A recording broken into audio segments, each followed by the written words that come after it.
Hi everybody, welcome to Tim's Vinyl Confessions. I'm Tim Derling.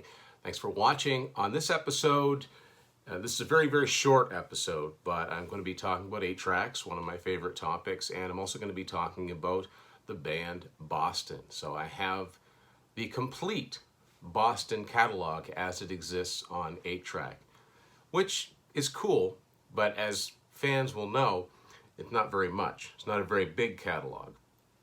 Actually, to this day, it's not a very big catalog considering how long they've been around, but I'm going to show you what I got, or the versions of what I have. Of course, it all started in 1976 with the classic debut, self-titled, one of my favorite album covers of all time. This is a US edition on Epic. I mean, it's been reissued so many times. I've seen so many different versions of this. This is one album, if you're starting an 8-track collection, this is one good rock album you might find out there in the wild still, because it sold so many copies.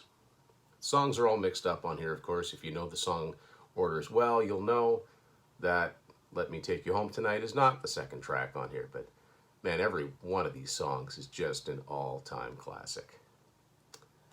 So there you go, that's the first one. Second album, almost as easy to find as the first one. I've got a Canadian version which looks completely different. Don't Look Back, another incredible album cover. I always call this the Space Invaders album cover because when Atari came out with Space Invaders, the cover that they used for the box art looks very much like this. And again, let me see now. Actually, you know what? I think songs might be in the right order, and actually there's a reprise on here.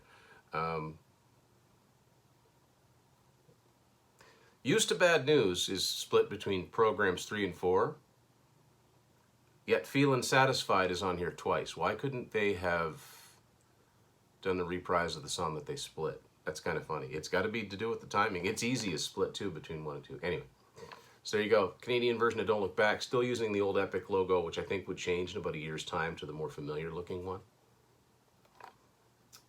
And of course, the wild card in collecting Boston on 8-track is the third album, because we're well into RCO territory by now. And this isn't one I haven't had all that long. Third Stage, 1986. This is a US Columbia House version. Of course, the cover art is a little bit different. It's a little cropped, but I think it looks pretty cool. I actually like this one better than the RCA Music Service version. Not that I would have passed on that if that's the one that was available, but it just simply has the Boston logo, says Third Stage, much like the cassette does. I like the fact this shows off a little of the cover art. No writing on it, I don't think, unless, well, no, there might be a little tiny Boston logo on that saucer there. Not sure. Think, now this one's not in order. That's what it looks like on the side. At this stage, no pun intended, Columbia House 8-tracks sometimes came in this white or cream-colored look. Of course, it's an MCA album, but the CRC up there indicates, you know, there'd be no retail version of this. Songs aren't in bad order, but they aren't in exactly the right order. The first few are. So there you go. I'm really glad to have this. So yeah, with these 3 8-tracks, that's all the Boston that there are on 8-track. So there you go. So yeah, starting a collection, you could probably find these pretty easy. This one you'll have to do a little searching for. And that's part of what I chronicled in my book, Unspooled. And I know a lot of you bought this book, which I really appreciate. And the book's not available anymore in physical form, but it is still available in PDF. If you want a PDF of it, it's just $5 US. PayPal me that, and we can get you set up with that. And the reason I bring the book up is because the cool thing about it is there is a chapter in here on some of these RCOs. And somewhere in here, I actually used the Third Stage album cover before I actually owned it. I think that was one that Sterling was kind enough to send me a nice picture of. Of course, I can't find the here it is. Yeah, it's in the 1985 chapter. So the cool thing is I now have actually owned that one. And if you're a fan of 8-tracks, if you like collecting 8-tracks, the whole kind of thing, I want to show you this shirt. This is an unspooled shirt. There are variants of this available at TeePublic. Some of them have the unspooled logo. This one just has 8 tracks.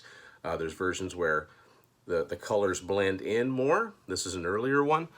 So if you're a fan of that type of thing, want to wear that around so people say, hey, you've got an 8-track in your shirt, find the link in the bio to TVC merch, tpublic.com/user/Tim's Final Confessions, or just go to tpublic.com and do a search. We've also got, coffee mugs, there's travel mugs, there's pins, and, for instance, if you like this 8-track design, you can get a mug with this on it.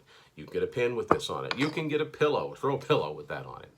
All kinds of cool stuff on there, and thanks to my buddy Matt Phillips, as always, for designing the stuff. So thanks to everybody that supports the channel. Buying the merch supports the channel.